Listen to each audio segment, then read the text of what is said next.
शारदा आंगन में झाड़ू से पानी डाल रही थी। तभी अनामिका वहां पर एक गाय लेकर आती है। ये देखकर शारदा उससे कहती है, अरे तू मायके गई थी या किसी गाय के तबेले में? ये गाय कहाँ से लेकर आ गई? शारदा की बातें सुनकर अनामिका कहती है, सासू माँ, मेरे मामा जी के यहाँ बहुत सारी गायें हैं। उन्होंने मुझे ये भेंट में दी है, क्योंकि वो हमारी शादी पर नहीं आए थे ना, इसीलिए ये गिफ्ट है। चलो अच्छा है, गाय माता घर तो आई, इस बहाने बच्चों को ताजा दूध तो मिलेगा। अनामिका भी शारदा की बातों पे हाँ में हाँ मिलाते हुए कहती है, हाँ, और हम भी बहुत सारी मिठाइयाँ बनाकर खा सकते हैं। उनकी बातों के साथ साथ रमेश भी कहने लगता है, इसका दूध निकालकर मैं बेच आया करूंगा, थोड़ी कमाई भी हो जाएगी। रमेश की बातें सुनकर शारदा उस पे भड़क जाती है और कहने लगती है, अरे पहले तू अपने दुकान पर ध्यान दिया कर, उसका तो कोई माल बिकता ही नहीं, चला है दूध बेचने।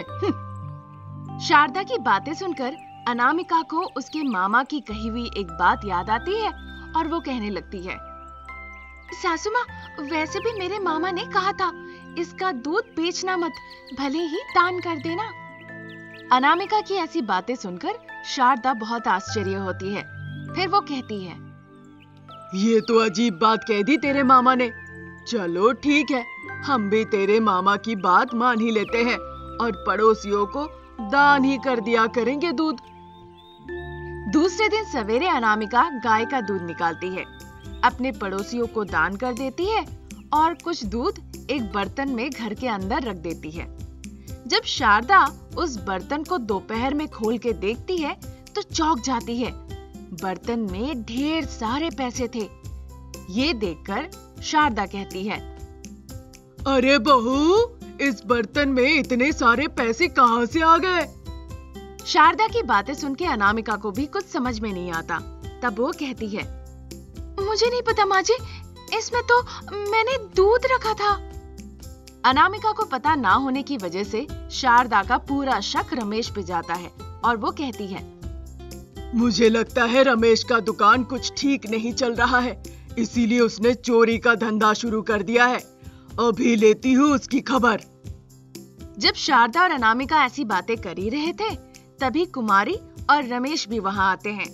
रमेश कहने लगता है, अनामिका, तुमने जो मुझे बोतल में दूध दिया था, उस बोतल में तो सोने की अशर्फियां आ गई हैं। रमेश की बातें सुन के अनामिका बिल्कुल आश्चर्य हो जाती है और वो कहने लगती है, अरे ये कैसे हो गया? ये तो चमत्कार है। सभी की बातें सुन के शारदा कहती है, लगता है ये गाय कोई मामूली गाय नहीं है, जादुई गाय है। शारदा की बातें सुन के अनामिका को भी एहसास होता है। शायद इसीलिए मामा जी ने भी कहा था कि इसकी देखभाल ठीक से करना और इसे खुद ही खिलाना, किसी और के हाथ से कुछ खाने मत देना। अनामिका की ऐसी बातें सुन के शारदा सभी को एहतियात बरतने के लिए कहती है, हाँ तो सब ध्यान से सुन लो, इसे अनामिका के अलावा कोई कुछ खिलाएगा नहीं और किसी को घर में इसके आसपास आने मत देना। दूसरे दिन सरला शारदा से मिलने के लिए आती है और आकर कहने लगती है, अरे शारदा बहन, मैंने सुना है रमेश नई कार लेने वाला है। लगता है तुम्हारे पास काफी पैसे आ रहे हैं। क्या भाव से बेचती हो ये गाय का दूध? सरला की ऐसी बातें सुनकर शारदा कहती है, हम दूध बेचते नहीं, हम तो दूध दान करते हैं, तभी हमारे घर में बरकत है। शारदा की बातें सुन के सरला उसे एक परिकल्पना देते हुए कहती है, दान करने से कभी कोई बरकत नहीं होती है। मैं कहती हूँ तुझे दूध बड़ी कंपनियों को बेच के देखना चाहिए, फिर बहुत पैसे आएंगे। हम तो दान करने में ही अपना भला समझते हैं, बेचने में नहीं। और तुझे तो वैसे में भी फ्री में ही लेने की आदत है। बता, आज कितना लीटर दूध लेकर जाएगी? शारदा की ऐसी बातें सुनकर सरला शर्माते हुए कहती है, ये तो तुमने खूब पहचाना है शारदा, फिर दे ही दो आज भी 1 लीटर दूध। शारदा उसे एक बोतल में दूध देने लगती है। उधर कुमारी अपने वाटर बॉटल से सोने के सिक्के निकालकर गिन रही थी। उसे सोने के सिक्के गिनते हुए सरला देख लेती है और मन ही मन कहने लगती है, हो ना हो इनके गाय का कोई किस्सा जरूर है जो ये मुझसे छुपा रही है। आज रात इनका ये राज मैं खोल के ही रहूंगी। हाँ। रात को सरला आंगन में गाय के पास आकर उसका दूध निकालती है और ले जाती है। दूसरे दिन सुबह सवेरे सरला फिर शारदा से मिलने आती है और कहने लगती है, अरे शारदा, मुझे लगा तुम्हारी ये गाय कोई जादुई या चमत्कारी गाय है। कल मैं जो दूध ले गई थी वो मैं एक मंदिर में दान करके आई, लेकिन मुझे तो कोई फायदा नहीं हुआ। सरला की बातें सुनकर शारदा उसे समझाते हुए कहती है, फायदा आज नहीं हुआ तो कल हो जाएगा, लेकिन वो दूध मैंने तुझे दिया था ना, दान को कभी दान किया नहीं जाता। शारदा की बातें सुनकर सरला कहती है, तो ये ले पैसे और आज के लिए मुझे 2 लीटर दूध दे दे। अरे मैंने तुझे कहा ना, हम दूध नहीं बेचते। ठीक है, तो दान ही दे दे। शारदा उसे दूध लाकर देती है और सरला जाते वक्त शारदा की टेबल पर पैसे रखकर चली जाती है। जब शारदा बर्तन में देखती है तो दूध वैसे का वैसा ही था। ये देखकर शारदा आश्चर्य होकर कहती है, अरे बहू, आज तो दूध वैसे का वैसा ही है। आज तो हमें कोई सोने के सिक्के नहीं मिले, ना कोई पैसे। अरे कहीं रमेश ने दुकान में दूध बेचना तो शुरू नहीं कर दिया। शारदा की बातें सुन के अनामिका भी बहुत आश्चर्य होती है और कहती है, नहीं माँ जी, उन्होंने तो कहा कि सिर्फ ये दूध मैं ही निकाल कर लाऊंगी और मैं ही दान करूंगी, बाकी कोई हाथ भी नहीं लगाएगा। अनामिका की बातें सुन के शारदा घबराते हुए कहती है, तो ये गड़बड़ हुई। जब वो ऐसा कह ही रही थी तभी शारदा की नजर टेबल पर पड़े पैसों पर जाती है। ये देखकर शारदा कहती है, अरे सरला के पैसे यहाँ क्या कर रहे हैं? ये सारी चीजें देखकर अनामिका को सारी बातें साफ साफ समझ में आ जाती है और वो कहती है, लगता है माँ जी, सरला मौसी को सब पता चल गया है, इसीलिए उन्होंने जानबूझकर ये पैसे रख दिया है और दूध लेकर गई है। ये सुनकर शारदा हाय तौबा करने लगती है। हे भगवान, क्या हो गया? इतना अच्छा पैसा और सोना आ रहा था, ये कमबख्त सरला की नजर हमको फिर से लग गई। शारदा को शांत करते हुए अनामिका एक सुझाव देती है, कोई बात नहीं माँ जी, अब हम इस गाय के दूध की मिठाइयाँ बनाकर बेचेंगे, फिर पैसे आने लगेंगे। मेहनत का पैसा सबसे अनमोल पैसा होता है। अनामिका की इस अच्छी सोच पर सहमति जताते हुए शारदा कहती है, ये तो तुमने 100% की बात की है। मेहनत का पैसा ही असली पैसा होता है। इस बात पर दोनों मुस्कुराती है और गाय के पास चली जाती है। रमेश अपने काम के लिए एक ऑटो खरीदता है और अपने घर के आंगन में लाकर उसे खड़ा कर देता है। शारदा और अनामिका वहीं खड़े थे।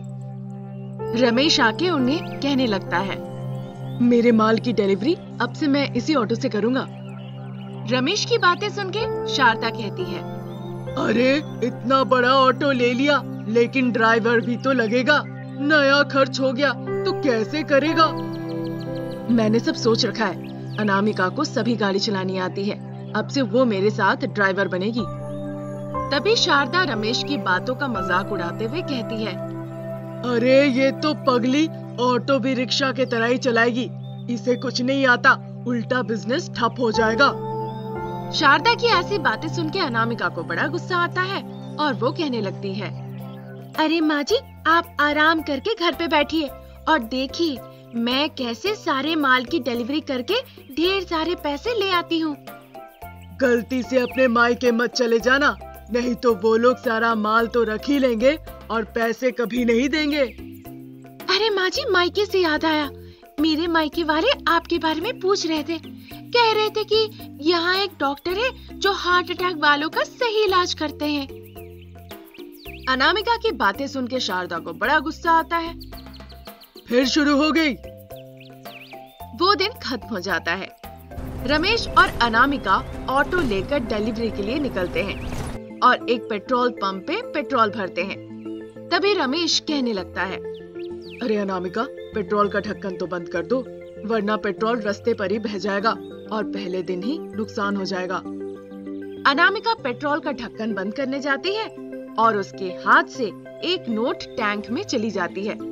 तभी अनामिका कहने लगती है, अरे अरे, ये मेरी लकी नोट इस ऑटो के टैंक में चली गई। रमेश अनामिका की बातें सुन के कहता है, वही शादी वाली जो मैंने तुम्हें दिया था? हाँ, वही वाली। अब क्या करें, मेरी तो सारी किस्मत उसी के आने से चमकने लगी थी। फिर दोनों वहाँ से ऑटो लेकर घर चले जाते हैं। वहाँ शारदा कहने लगती है, हो गई सारे माल की डिलीवरी, पर तुम दोनों का चेहरा क्यों लटका हुआ है? शारदा की बातें सुन के अनामिका रोते रोते कहने लगती है, अरे माँ जी, ऑटो के पेट्रोल टैंक में मेरी लकी नोट चली गई। अब मेरा क्या होगा? मैं तो लुट गई। शारदा अनामिका की बातें सुन के उसे हिम्मत देते हुए कहती है, एक काम तुम लोगों से ठीक से नहीं होता, चलो मैं निकाल देती हूँ। ऑटो के पास तीनों खड़े होते हैं। शारदा एक लंबी सी छड़ी पेट्रोल टैंक में डालती है। तभी वो कहने लगती है, अरे बेटा रमेश, तू जरा ऑटो एक बार चालू करके देख। रमेश जैसे ही गाड़ी स्टार्ट करता है, वैसे ही पीछे से ढेर सारे पैसे और नोट निकलने लगते हैं। ये देखकर शारदा कहती है, अरे इस ऑटो को क्या हो गया? ये तो ढेर सारे पैसे दे रहा है। अनामिका, तू देख क्या रही है? सब बटोर ले और जल्दी अंदर ले जा। शारदा की बातों के मुताबिक अनामिका और रमेश सारे पैसे जमा करते हैं और उसे अंदर ले जाते हैं। फिर शारदा कहती है, रमेश, ये तू कहाँ से लेकर आया है? ये तो पैसे बनाने की मशीन लगती है। तभी रमेश कहता है, मैं ये ऑटो एक बैंक वाले कर्मचारी से ले आया था। इस ऑटो से वो बैंक के सारे पैसे ले जाने का काम करता था। अच्छा, इसलिए इसमें बैंक वाली सारी शक्तियाँ आ गई है। शारदा की बातें सुन के अनामिका मनी मन खुश होती है और कहती है, अब तो ये ऑटो हमारा चलता फिरता बैंक है। अब क्या करना है? तभी शारदा सुझाव देते हुए कहती है, लेकिन देखो, इसको अब घर में ही रखो, बाहर मत ले जाओ। शारदा की बातें सुन के रमेश कहने लगता है, फिर मैं वही 2 व्हीलर पे माल देने जाऊं? ये मैं नहीं कर सकता माँ। तू ना वही का वही बेवकूफ रहा। अब ये पैसे निकले हैं, इससे दूसरा ऑटो ले आ और उससे किया कर डिलीवरी का काम, और ये ऑटो करेगी पैसे बनाने की मशीन का काम, समझे? सासू माँ की ऐसी अक्लमंदी की बात सुन के अनामिका झटपट कहने लगती है, हाँ, लेकिन ये पैसों वाला काम हमें रात के वक्त ही करना पड़ेगा, ताकि किसी को कुछ पता न चले। दूसरी रात फिर से रमेश ऑटो स्टार्ट करता है और पैसे ही पैसे निकलते हैं उससे। ये सब कुछ एक चोर देख लेता है। उधर शारदा कहने लगती है, अरे जल्दी करो जल्दी, और ये पैसे बटोर के अंदर चलो, कोई देख ना ले। शारदा की ये सारी बातें वो चोर छुप छुप के सुन लेता है और कहने लगता है, कोई देखे या ना देखे बुढ़िया, मैंने तो देख लिया है, अब करूंगा अपना काम। रात को जब पूरा परिवार सो रहा था, आंगन में चोर छुपकर घुस आता है और ऑटो को लेकर भाग जाता है। सवेरे रमेश जब नाश्ता करने बैठा था, तभी अनामिका कहने लगती है, मुझे लगता है हमें सामान की डिलीवरी करने का धंधा बंद करना पड़ेगा अब। अनामिका की बातें सुन के रमेश कहता है, अरे लेकिन इसके पैसे से ही तो अपना घर चलता है।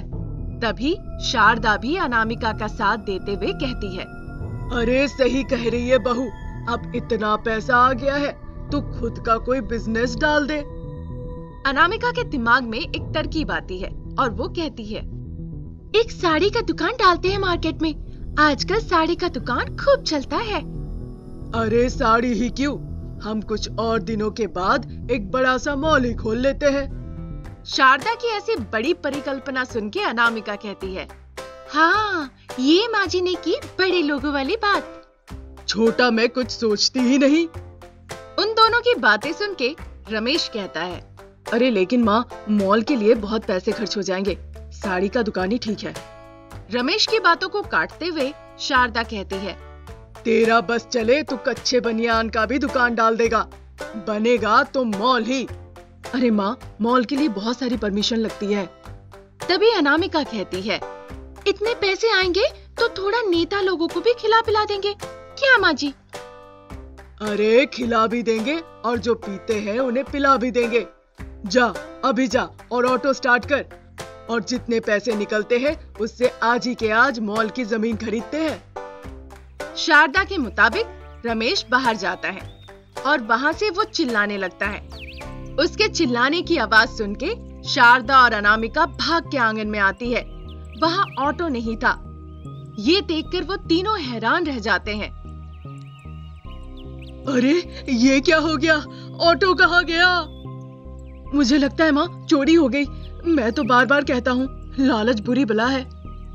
रमेश की बातें सुन के शारदा कहने लगती है, अरे बेवकूफ, लालच किसने की थी? हमने तो सिर्फ परिकल्पना की थी। गलत परिकल्पना करना भी बुरी बात है, और चोरी के पैसे से सपने देखना भी तो गलत ही है ना। तभी अनामिका सासू माँ से कहती है, चलिए माँ जी, अंदर बचे हुए पैसों से अपने लिए कुछ साड़ियाँ ही खरीद लेते हैं।